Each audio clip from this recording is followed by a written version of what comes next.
Okay, so there's the first frame up. And what did I learn? Well, I have troubles getting as many bolts in there as I want to. Especially on this one. This is really a short frame. Yeah, I didn't do a very good job of getting my... See, I got a hole there. That was a little too low of an angle, but the thing is, well, I can plug this. I'll just stick it down there and plug this, but some of this up here has got to be trimmed off. So even these here might be too close to this edge. I might have to take those and replace those too, which is fine. It was a little more troublesome on this one because, like I said, this one is so narrow. This frame is so narrow.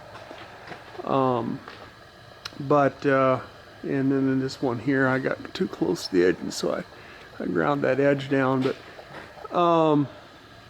yeah, no big deal otherwise. It's up there, it's in there, it's nice and solid.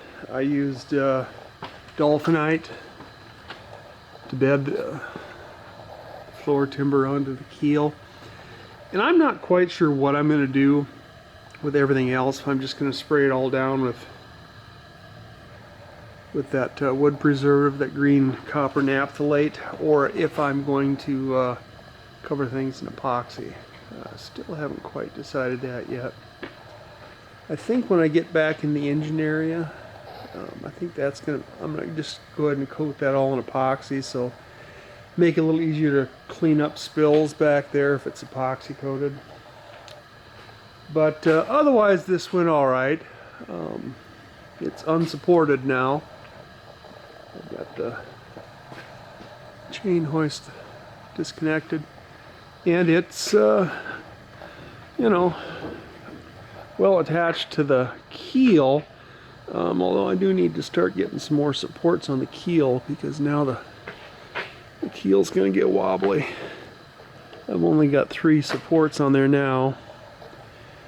Need to get one more back here on this side.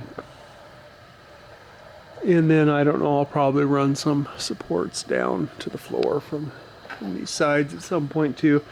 Maybe not way back here, but at some point I'll do that.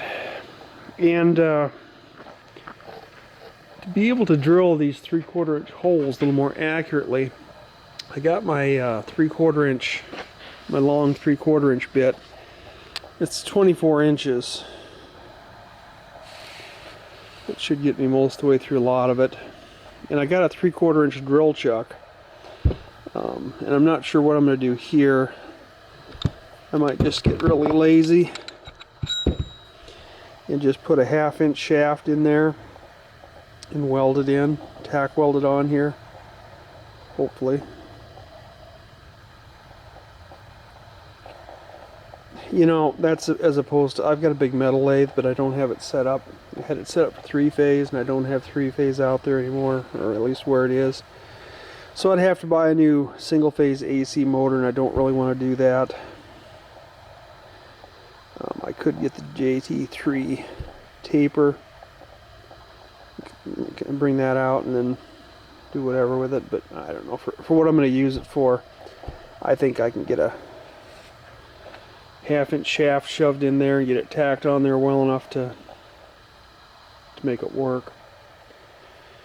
I don't know, we'll see. Otherwise I've got to get my lathe going, and yeah, it's just more time, more money. And anyway, the idea is to, you know, chuck up the 3/4 inch shaft in this chuck, which this one will do, and then chuck this into a regular drill, because even my big drills, I don't have any means of they don't sell 3/4 inch chucks for them. You know, I've got this one here, which I think is 1/2 inch. I don't think it's 5/8, but I don't know. We'll see. But anyway, we got the first frame up. So that's a big woohoo. And now we'll just keep on going.